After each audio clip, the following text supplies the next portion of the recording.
Welcome to another episode of Charlie Chapters. Today we are reading one of my all-time favorite books, Ella Enchanted by Gail Carson Levine. It is a fantastic magical story, and I hope you enjoy it. Ella Enchanted by Gail Carson Levine, Chapter 1. That fool of a fairy Lucinda did not intend to lay a curse on me. She meant to bestow a gift. When I cried inconsolably through my first hour of life, my tears were her inspiration. Shaking her head sympathetically at Mother, the fairy touched my nose. My gift is obedience. Ella will always be obedient. Now stop crying, child. I stopped. Father was away on a trading expedition as usual, but our cook Mandy was there. She and Mother were horrified, but no matter how they explained it to Lucinda, they couldn't make her understand the terrible thing she'd done to me. I could picture the argument, Mandy's freckles standing out sharper than usual, her frizzy gray hair in disarray, and her double chin shaking with anger.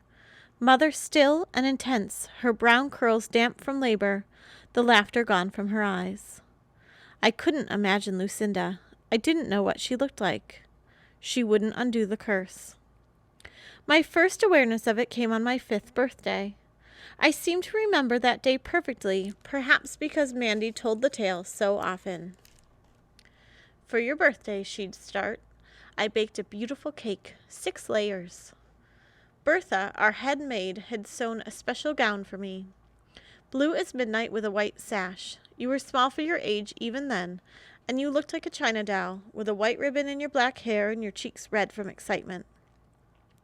In the middle of the table was a vase filled with flowers that Nathan, our manservant, had picked.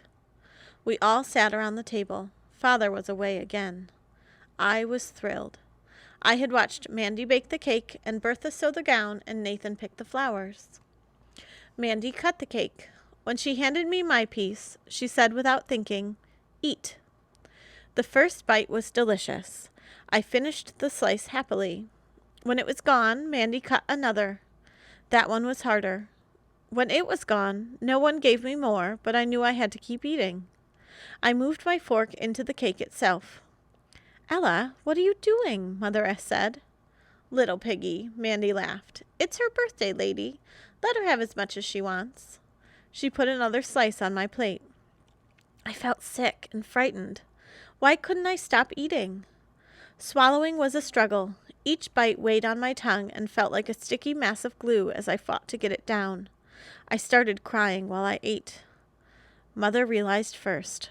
"Stop eating, Ella," she commanded. I stopped. Anyone could control me with an order.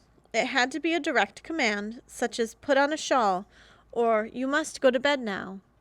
A wish or a request had no effect. I was free to ignore, "I wish you would put on a shawl," or "why don't you go to bed now?"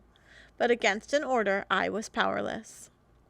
If someone told me to hop on one foot for a day and a half, I'd have to do it. And hopping on one foot wasn't the worst order I could be given. If you commanded me to cut off my own head, I'd have to do it. I was in danger at every moment. As I grew older, I learned to delay my obedience, but each moment cost me dear, in breathlessness, nausea, dizziness, and other complaints. I could never hold out for long. Even a few minutes were a desperate struggle. I had a fairy godmother, and Mother asked her to take the curse away. But my fairy godmother said Lucinda was the only one who could remove it. However, she also said it might be broken someday without Lucinda's help. But I didn't know how. I didn't even know who my fairy godmother was. Instead of making me docile, Lucinda's curse made a rebel of me. Or perhaps I was that way naturally. Mother rarely insisted I do anything. Father knew nothing of the curse, and saw me too infrequently to issue many commands. But Mandy was bossy, giving orders almost as often as she drew breath. Kind orders, or for your own good orders. "Bundle up, Ella," or "hold this bowl while I beat the eggs, sweet." I disliked these commands, harmless as they were. I'd hold the bowl, but move my feet so she would have to follow me around the kitchen. She'd call me minx and try to hem me in with more specific instructions, which I would find new ways to evade. Often it was a long business to get anything done between us, with Mother laughing and egging each of us on by turn. We'd end happily, with me finally choosing to do what Mandy wanted, or with Mandy changing her order to a request. When Mandy would absent-mindedly give me an order I knew she didn't mean, I'd say, "Do I have to?" And she'd reconsider. When I was 8, I had a friend, Pamela, the daughter of one of the servants. One day, she and I were in the kitchen, watching Mandy make marchpane. When Mandy sent me to the pantry for more almonds, I returned with only 2. She ordered me back with more exact instructions, which I followed exactly, while still managing to frustrate her true wishes. Later, when Pamela and I retreated to the garden to devour the candy, she asked why I hadn't done what Mandy wanted straight off. "I hate when she's bossy," I answered. Pamela nodded smugly. "I always obey my elders." "That's because you don't have to." "I do have to, or Father will slap me." "It's not the same as for me. I'm under a spell." I enjoyed the importance of the words. Spells were rare. Lucinda was the only fairy rash enough to cast them on people. "Like Sleeping Beauty?" "Except I won't have to sleep for 100 years. What's your spell?"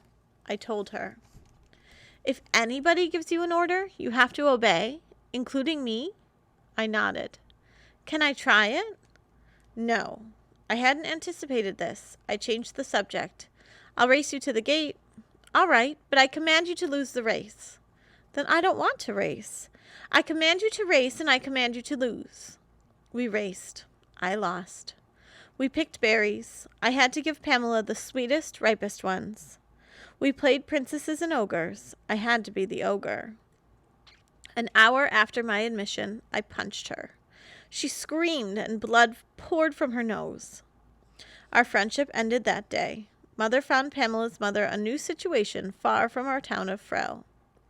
After punishing me for using my fist, Mother issued one of her infrequent commands, never to tell anyone about my curse. But I wouldn't have anyway. I had learned caution. When I was almost 15, Mother and I caught cold. Mandy dosed us with her curing soup, made with carrots, leeks, and the hair from a unicorn's tail. It was delicious, but we both hated to see those long, yellow-white hairs floating around the vegetables. Since Father was away from Frel, we drank the soup sitting up in Mother's bed. If he had been home, I wouldn't have been in her room at all. He didn't like me to be anywhere near him, getting underfoot, as he said. I sipped my soups with the hairs in it because Mandy had said to, even though I grimaced at the soup and at Mandy's retreating back. "I'll wait for mine to cool," Mother said. Then, after Mandy left, she took the hairs out while she ate and put them back in the empty bowl when she was done. The next day I was well, and Mother was much worse, too sick to drink or eat anything. She said there was a knife in her throat and a battering ram at her forehead. To make her better, I put cool cloths on her head and told her stories. They were only old, familiar tales about the fairies that I changed here and there, but sometimes I made Mother laugh. Except the laugh would turn into a cough. Before Mandy sent me off for the night, Mother kissed me. "Good night. I love you, precious." They were her last words to me. As I left the room, I heard her last words to Mandy. "I'm not very sick. Don't send for Sir Peter." Sir Peter was Father. The next morning, she was awake but dreaming. With wide-open eyes, she chattered to invisible courtiers and plucked nervously at her silver necklace. To Mandy and me, there in the room with her, she said nothing.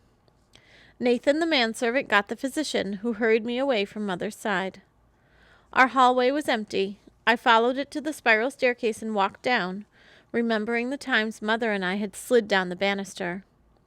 "We didn't do it when people were around. We have to be dignified," she would whisper then, stepping down the stairs in an especially stately way. And I would follow, mimicking her and fighting my natural clumsiness, pleased to be part of her game. But when we were alone, we preferred to slide and yell all the way down, and run back up for another slide, and a third, and a fourth. When I got to the bottom of the stairs, I pulled our heavy front door open and slipped out into bright sunshine. It was a long walk to the old castle, but I wanted to make a wish, and I wanted to make it in the place where it would have the best chance of being granted. The castle had been abandoned when King Gerald was a boy, although it was reopened on special occasions for private balls, weddings, and the like. Even so, Bertha said it was haunted, and Nathan said it was infested with mice. Its gardens were overgrown, but Bertha swore the candle trees had power. I went straight to the candle grove. The candles were small trees that had been pruned and tied to wires to make them grow in the shape of a candelabra. For wishes, you need trading material.